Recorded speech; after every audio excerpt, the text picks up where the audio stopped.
whooping cough எனப்படும் கக்குவான் இருமல் உலகின் பல்வேறு பகுதிகளிலும் மீண்டும் பரவி வருவதோடு சீனா, பிலிப்பைன்ஸ், செக் குடியரசு மற்றும் நெதர்லாந்து நாடுகளில் உயிரிழப்புகளும் ஏற்பட்டுள்ளன. மீண்டும் தலை தூக்க தொடங்கியுள்ள கக்குவான் இருமல் குறித்து விளக்குகிறது இந்த செய்தி தொகுப்பு. பெர்டூசிஸ் என்ற அறிவியல் பெயர் கொண்ட நோய் தொற்று ஆங்கிலத்தில் வூப்பிங் காஃப் என்றும் தமிழில் கக்குவான் இருமல் என்றும் அழைக்கப்படுகிறது. இந்த நோய் தொற்றை ஆரம்ப நிலையிலேயே கண்டறிவது என்பது கடினமாகும். மேலும் குழந்தைகளுக்கு கடும் பாதிப்பை ஏற்படுத்தும் இந்த நோய் அவர்களின் உயிருக்கும் ஆபத்தை ஏற்படுத்தக்கூடியது ஆகும்.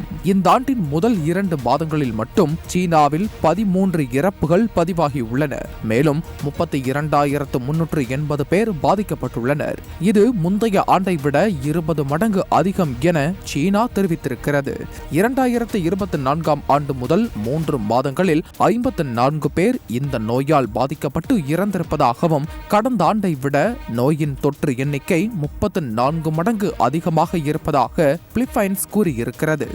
CDC எனப்படும் நோய் கட்டுப்பாடு மற்றும் தடுப்புக்கான அமெரிக்க மையங்களின் கூற்றுப்படி மேல் சுவாச மண்டலத்தை குறிவைத்து நச்சுக்களை வெளியிடும் பாக்டீரியம் போர்டிடெல்லா பெர்டூசிஸால் இந்த நோய் தொற்று ஏற்படுவதாக தெரிகிறது.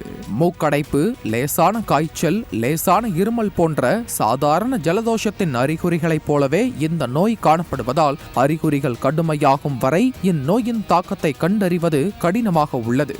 ஓரிரு வாரங்களில் அறிகுறி விரைவாகவும் தீவிரமாகவும் கட்டுப்படுத்த முடியாத வகையில் அதிகரிக்கும் என சொல்லப்படுகிறது. இருமலால் பாதிக்கப்பட்டவர் சுவாசிக்கும் போது அதிக சத்தத்துடன் இருமல் இருக்கும் என்றும் 10 வாரங்கள் வரை இந்த இருமல் நீட்டிக்கும் என CDC தெரிவித்திருக்கிறது. மிக தீவிரமான அறிகுறிகளை குழந்தைகள் எதிர்கொள்வர். அதே சமயம் குழந்தைகளுக்கு இருமல் இல்லை என்றாலும் சுவாசத்தை நிறுத்திவிடும் அபாயமும் இந்த தொற்றிற்கு உள்ளது என்பது அதிர்ச்சி மேல் அதிர்ச்சி தரும் செய்தியாக உள்ளது. நோயாளிக்கு 3 வாரங்களுக்கு மேல் இருமல் இருந்தால் நோய் எதிர்ப்பு மருந்துகள் தேவைப்படாது. காரணம், நோயை உருவாக்கும் பாக்டீரியா உடலை விட்டு வெளியேறிவிடும். இருப்பினும் அதன் தாக்கம் உடலுக்குள் தொடர்ந்து கொண்டே இருக்கும். சீனாவில் டிப்தீரியா மற்றும் டெட்டனஸ் ஆகியவற்றிலிருந்து குழந்தைகளை பாதுகாக்கும் வகையில் இலவச தடுப்பூசிகள் வழங்கப்படுகின்றன.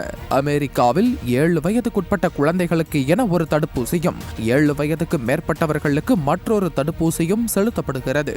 அதேபோல் இங்கிலாந்திலும் தடுப்பூசி வழங்கப்படுவது வழக்கமாகவே உள்ளது.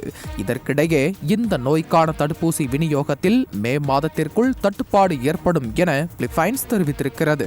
இந்தியாவில் போடப்படும் DPT அல்லது DTP தடுப்பூசி மூலம் டிப்தீரியா, பெர்டூசிஸ் எனப்படும் கக்குவான் இருமல் மற்றும் டெட்டனஸ் நோய்களை தடுக்க முடியும். எனவே பெற்றோர் உரிய நேரத்தில் குழந்தைகளுக்கு இந்த தடுப்பூசிகளை போடுவதன் மூலம் இந்த நோயில் இருந்து குழந்தைகளை காக்க முடியும் என மருத்துவர்கள் எச்சரிக்கை விடுக்கின்றனர்.